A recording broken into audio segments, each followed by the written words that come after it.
Hello बच्चों, मेरा नाम साक्षी गुप्ता है और आज आप मेरे साथ पढ़ेंगे व्याकरण की कक्षा 5 का पाठ 1। पाठ 1 से हम जानेंगे भाषा और व्याकरण यानी लैंग्वेज एंड ग्रामर। भाषा शब्द भाष धातु से बना है जिसका अर्थ है बोलना। भाषा से अभिप्राय मनुष्य की सार्थक, स्पष्ट और समझ में आने वाली बोली से है। अर्थात भाषा वह साधन है जिसके माध्यम से मनुष्य अपने भावों और विचारों को दूसरों के सामने प्रकट करने के लिए तथा उनके विचारों एवं भावों को समझने के लिए कुछ कहता और व्यक्त करता है। बच्चों, चित्र में आपने देखा कि पापा ने बेटे को बुलाया और बेटे ने आने के लिए कहा। पापा व बेटे के मध्य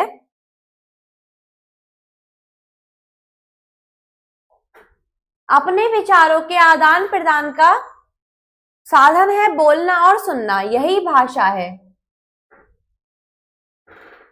भाषा वह साधन है जिसके द्वारा मनुष्य अपने मन के भाव या विचार दूसरों के सामने प्रकट करता है और दूसरों के भाव व या विचार समझता है। भाषा के रूप। भाषा के निम्नलिखित 2 रूप होते हैं, मौखिक रूप और लिखित रूप। कौन कौन से रूप होते हैं भाषा के? मौखिक और लिखित। आइए पढ़ते हैं मौखिक रूप के बारे में।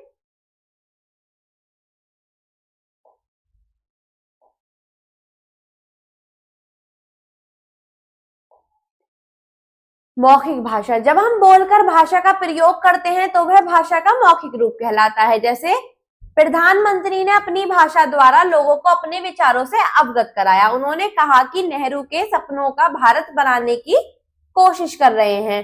हम महात्मा गांधी के आदर्शों पर चल रहे हैं, फिर भी कुछ आतंकवादी तत्व हमारी जड़ों को खोखला करने की कोशिश कर रहे हैं, परंतु हम इस कांटों भरे रास्ते पर डगमगाए नहीं। हम आतंकवाद को जड़ से मिटाकर ही शांति से बैठेंगे। हम देश के कोने कोने में अमन और शांति का वातावरण बनाएंगे।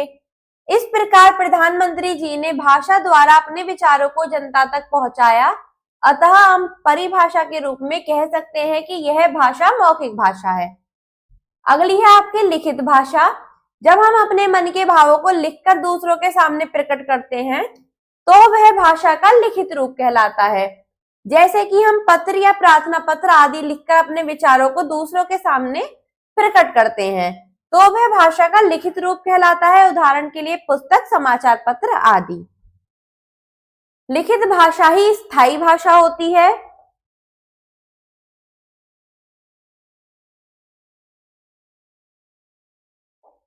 भारतीय भाषाएं। भारतीय संविधान के अनुच्छेद 343 के अनुसार भारत की राजभाषा हिंदी है।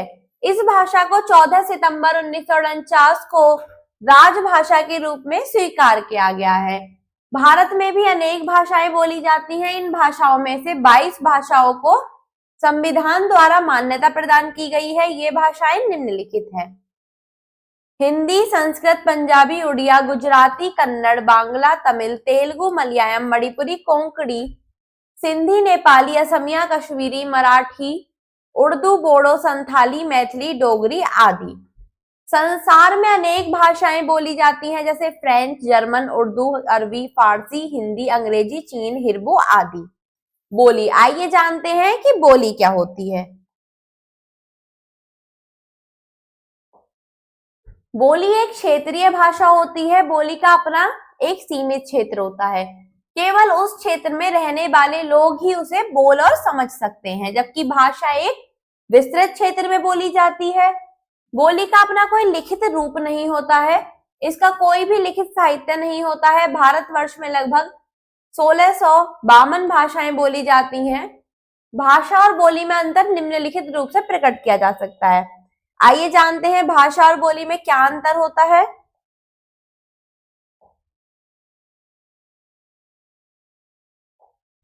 भाषा।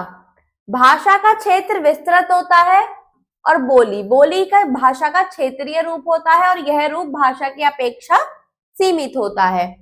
भाषा में साहित्य रचना होती है और बोली केवल बोली ही जाती है। यदि किसी बोली में साहित्य रचना होती है तो वह बोली उपभाषा बन जाती है, जैसे अवधी और ब्रज। भाषा का प्रयोग सरकारी कामकाज में किया जाता है और बोली का प्रयोग सरकारी कामकाज में नहीं होता।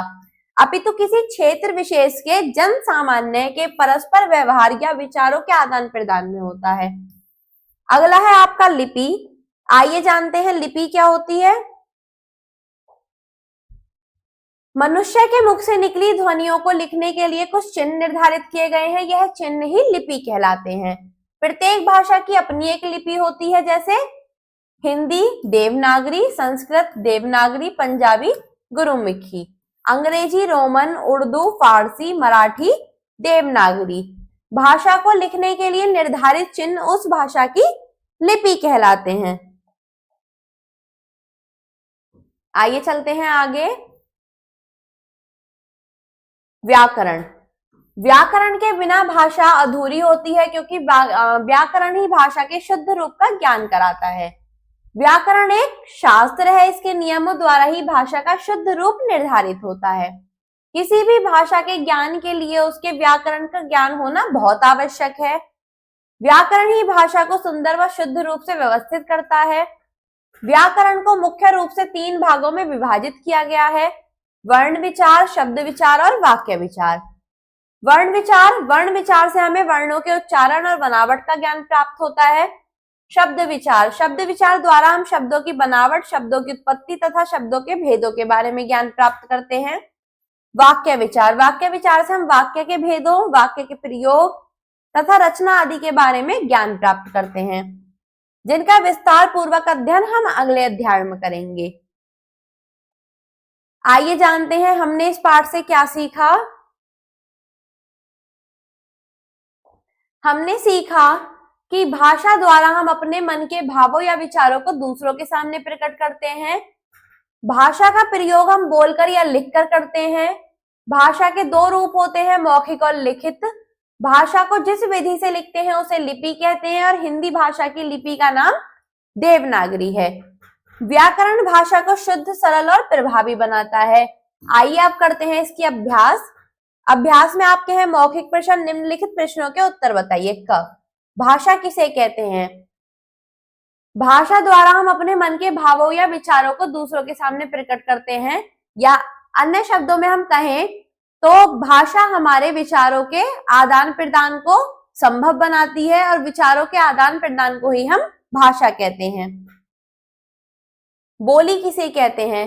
किसी भी क्षेत्र की भाषा जो वहां के लोगों द्वारा बोली जाती है वो बोली कहलाती है। लिपि किसे कहते हैं? जिस भाषा को जिस विधि से लिखते हैं उसे लिपि कहते हैं। व्याकरण से आप क्या समझते हैं? व्याकरण हमें भाषा का शुद्ध एवं सही ज्ञान प्रदान करता है। आइए करते हैं लिखित प्रश्न।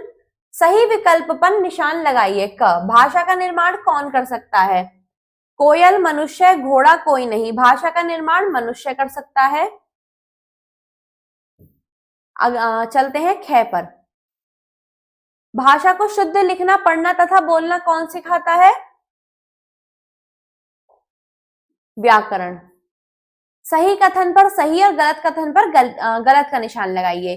गुजराती भाषा की लिपि देवनागरी है। गलत। हरियाणवी बोली का नाम है। सही। हरियाणवी एक प्रकार की बोली है जो हरियाणा क्षेत्र में बोली जाती है। बोली का क्षेत्र विस्तृत होता है? नहीं, बोली का क्षेत्र बहुत सीमित होता है। ये सिर्फ उसी क्षेत्र में बोली जाती है और उसी क्षेत्र के लोगों द्वारा समझी जाती है। लिपि में साहित्य लिखा जाता है। सही।